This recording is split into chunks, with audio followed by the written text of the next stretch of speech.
So when you take a woman like Dorothea Lange, for example, the photographer, and you try to examine both her own psychic childhood development and her creativity of photography, and particularly the photographs she took of children and women, the iconic photograph known as Migrant Mother, but also the numerous photographs she took of children looking bereft and alone and lost and abandoned in their rural habitats.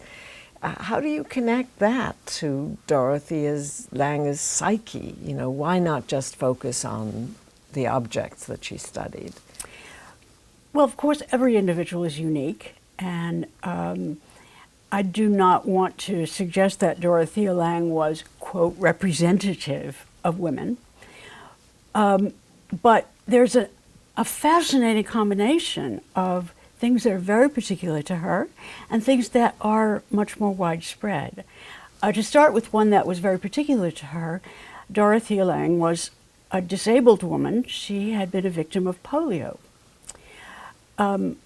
She ended up with what we would consider today a minor disability, but nevertheless she felt that it was the most important thing that had influenced her in her whole life.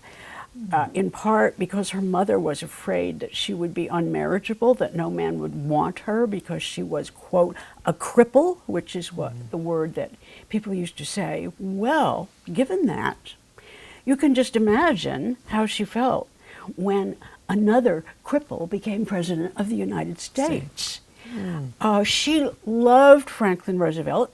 She loved his policies. I don't want to imply that it's strictly personal, but at the same time, her intense connection about that motivated her. She was quite interesting in that she was a very fine, very experienced photographer, but she had no qualms about taking a job in which what she was supposed to do was to make propaganda for Franklin Roosevelt's agricultural policies. So are you saying that she gave up her job? She was a portraitist, as I think you've written, and she gave up her portrait studio, well-paid job, to go and work in the Farm Security Administration? That's right. She was arguably not only an extremely successful photographer who owned her own studio, but she was the photographer for San Francisco's richest, most elite people. She photographed people like the Levi Strauss family. These were her clients. But she also felt a little stifled by only doing this for pay photographic work. And so she took a job that paid her $2,000 a year approximately. And interestingly enough, although she was the most experienced photographer on the staff of the Farm Security Administration, she received the lowest pay. Yeah. Even more of concern is that she was the only parent among these photographers, and the work required being on the road for a long time. And the fact that she had to be away from her children so much certainly intensified her feeling for example, the children of migrant farm workers in California and Arizona and Texas who moved from place to place, who followed the crops, as they said, starting with the crops in the southernmost part of the country where they ripened first and moving up to the north. These children, generally speaking, had no access to any kind of health care. Many of them had no access to any kind of education. And from very early ages, they were actually working in the fields, 5- and 6-year-olds. And what was Dorothea Lange trying to tell us with these photographs? She was doing two things. She was particularly trying to say that it is very important for the Department of Agriculture to pay attention not only to the rather well-to-do owners of these large farms, but to the farm workers who actually brought us the food. Secondly, at the time she did that work, she was married to a very interesting man who was a professor of economics at the University of California, Berkeley, and he was campaigning for a program of government camps for migrant farm workers. And when some of these camps were established, not nearly enough, you can see from her photography what it meant to these migrant farm workers. They had running water and hot showers. They had a laundry room, not with mechanical washing machines, but at least with big sinks and washboards and places you could hang your laundry. These were incredible luxuries for these people.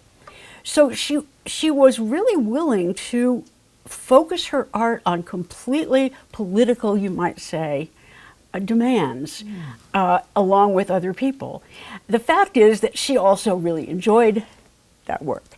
And so there was also a lesson about how meaningful labor, even if it's very low paid and extremely arduous, gave a woman a chance to do a citizenly kind of work, a work in which you feel very deeply that you are doing something to help America. So in this case, the biography that you wrote had a kind of double meaning. It was about Dorothea Lange as a worker herself, but it was also about the material photographs that she produced, which were and revealed the lives of other workers, much poorer workers than she.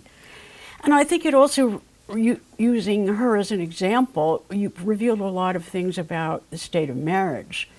She had two husbands, and her first husband was very problematic for her because he relied on her to do everything. For example, no sooner had she married him than he took his 8-year-old child from his previous marriage and simply turned this child over to Dorothea Lange. The child was actually closer to Lange's age than to her husband, because her husband was 20 years older than Lange. So you had this very, very young, early 20s bride who was all of a sudden presented with an 8-year-old who's tremendously resentful about this woman who stole her father away, right? But it's very revealing about the expectation. That is what men who divorced and got custody of children did. They found some other woman to take care of that child. Right. So that was a difficulty. But then you also had this really remarkable transformation in that when she divorced him and married her second husband, Paul Taylor, you would say in modern language that she lucked out, because Paul Taylor was that unusual kind of man who not only respected her, he thought she was a genius. He would do anything to help support her career. Even take care of children? Well, no, not go that far. He did not go that far, no. But he traveled with her when he could. He supported her. There's a kind of irony that I always enjoyed, that in the way that feminists of the 1970s told the classic story, a woman gets liberated when she leaves, doesn't rely on a husband anymore and goes out into the work world. Dorothea Lange got liberated when she found a husband who could support her. Right. And allow her to do very low-paid work. Right. A wonderful illustration of how the family might work at its best. Dorothea Lange's job was to illustrate the impact of the Depression on farm workers.